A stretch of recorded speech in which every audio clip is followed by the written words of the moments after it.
Habemus Papam.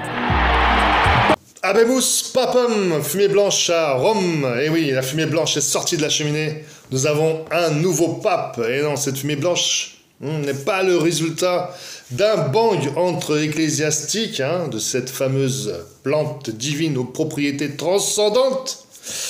Non, d'ailleurs, avec quoi est faite la fumée blanche?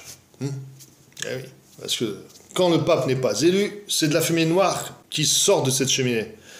Fumée noire, ben voilà, ils prennent leur bulletin de vote, ils les mettent ensemble, ils brûlent. Ça sort de la fumée noire. Mais la fumée blanche, ben oui.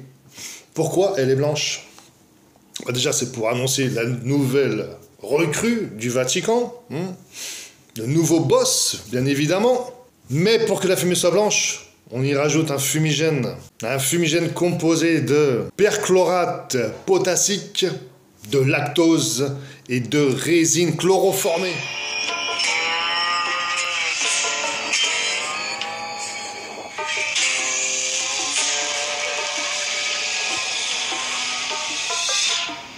Souhaitons la bienvenue à ce nouveau pape, Léon Croix Bâton V.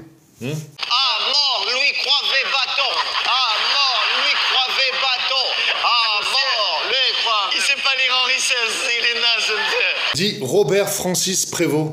Ah oui, un nom qui sonne très français, et pourtant il est américain. Eh oui. À 69 ans, il est le 267e pape de l'histoire. Et le premier américain de l'histoire. Le premier américain pape. Et c'est Trump qui en est content. Il a d'ailleurs fait une petite déclaration. Et il a, bien sûr, montré toute sa fierté de cette élection du nouveau pape.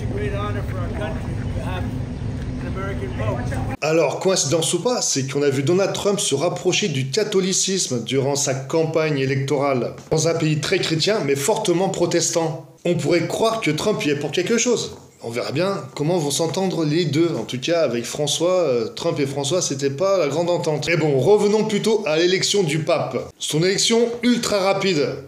4 scrutins en 2 jours de vote. Les cardinaux n'ont pas traîné à la tâche. Ils ont choisi le nom de Léon XIV. En hommage à un ancien pape du 19e siècle, très connu pour sa diplomatie. Et justement, ce n'est pas du tout lié au hasard, parce que de la diplomatie, il va devoir en avoir. Léon XIV nous arrive dans un contexte mondial très tendu. Guerre et crise migratoire principalement. Mais il arrive aussi dans un contexte de recrudescence de la pratique religieuse chrétienne. Alors que l'Église était en perte de vitesse suite à de nombreux scandales internes, on assiste aujourd'hui à une réappropriation, un retour aux origines chrétiennes et à la foi. Alors d'où vient ce phénomène? Sûrement lié à plusieurs facteurs. Comme par exemple la perte de repères, et les gens ont besoin de repères, pour un équilibre, pour une stabilité.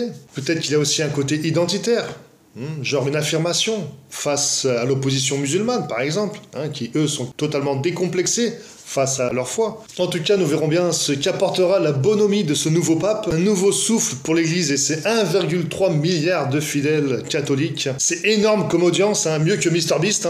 En tout cas, il veut remettre l'écoute, la paix et le dialogue au cœur du game. Il y a du boulot, mais il a déclaré que le mal, il va lui cogner sa race. Dio vi ama tutti nous aime. e il male vous aime non tous. prevarrà. Le mal Siamo ne tutti prévaudra pas. nelle mani di Dio. Nous sommes tous entre les mains de Dieu. N'hésite pas à me dire qu'est-ce que t'en penses de ce nouveau pape dans les commentaires. Et sur ce, les amis, à bientôt pour la prochaine vidéo. Ciao!